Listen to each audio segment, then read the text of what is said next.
Benvenuti a Rec Room Italia, io sono Speednik e in questo video vi mostrerò tutti i comandi da VR, o almeno quelli del PlayStation VR, perché io sono povero e non mi posso permettere un Index, un Quest o Google Cardboard. Iniziamo subito. Ora voi potreste dire, ma Speednik ci sono già i comandi, basta aprire l'orologio, andare in impostazioni e andare su Help, ci sono tutti i comandi dettagliati, lo dice pure qui. Sì, ma non mi fermo a fare un tutorial. Partiamo dalle basi. Il tasto centrale. Dipendentemente da come lo metterete, potete scegliere se usare la mano sinistra o la mano destra per camminare, oppure per teletrasportarvi. Ora i due pulsanti un po' importanti, sì. Quelli per girarsi. Si fa con la X o col cerchio di sinistra o di destra.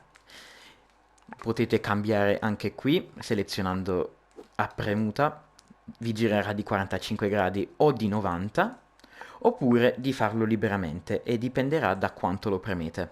Ora toccano al triangolo e al quadrato delle due mani. Col quadrato della mano destra potrete scivolare, utile per ottenere un po' di spinta in più rispetto ai vostri avversari, e col triangolo potrete usare il push to talk, se lo avrete attivato nel microfono. Quando ce l'avrete attivo farà un suono del genere. Ora passiamo al trigger, il pulsante più importante di tutti, perché serve per posizionare oggetti, selezionarli e prenderli. Ecco, prendiamo per esempio la Maker Pen che vi spiegheremo in un prossimo episodio. Apriamo la palette e prendiamo un'arma. Prendiamo questo blunderbuss e possiamo prenderlo col trigger. Per droppare gli oggetti, triangolo o quadrato rispettivamente.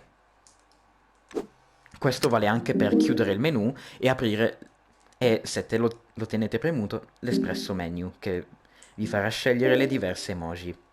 Premendolo invece punterete. Mentre siete in questa modalità, se puntate a un altro player potrete aprirgli immediatamente il profilo.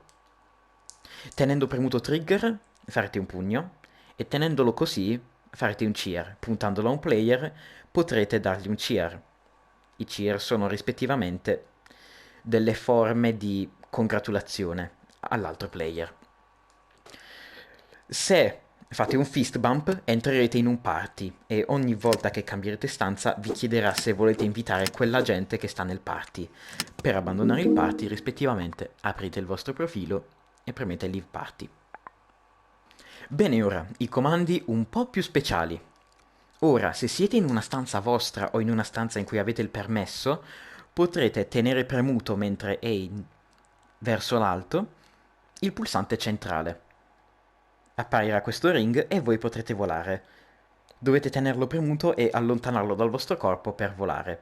Più lo allontanate, più velocemente volerete. Passiamo al climbing, una meccanica molto importante in questo gioco.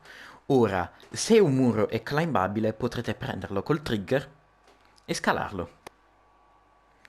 Prendete il trigger, portatevi su, prendete l'altro trigger e lasciate il trigger della mano rispettiva che volete lasciare. Facendo così potrete salire e scendere. Ora, lo sprint. Si può sprintare in questo gioco e potete metterlo in automatico. Per sprintare dovete double tappare il tasto di corsa. E se volete sprintare in automatico, ecco il pulsante. Si trova in gameplay nel settings. Un'ultima cosa, se avete la Maker Pen in una stanza, andate nella palette, premete le impostazioni e premete Enable Self Scaling.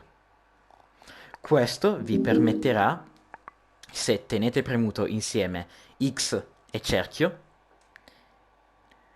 di ingrandirvi o di ridurvi. Questo è ottimo per lavorare in pezzi di costruzioni che richiedono molta precisione. Per resettarvi vi basterà droppare la Maker Pen oppure teletrasportarvi se avete il teleport. E questo è tutto riguardo ai comandi di Rec Room da VR. Se siete da screen, ovvero la modalità senza VR, potete andare a vedere il video precedente fatto dal mio amico André, coproprietario del canale, dove vi spiegherà tutti i comandi da screen. Con questo grazie della visione e ci vediamo al prossimo video.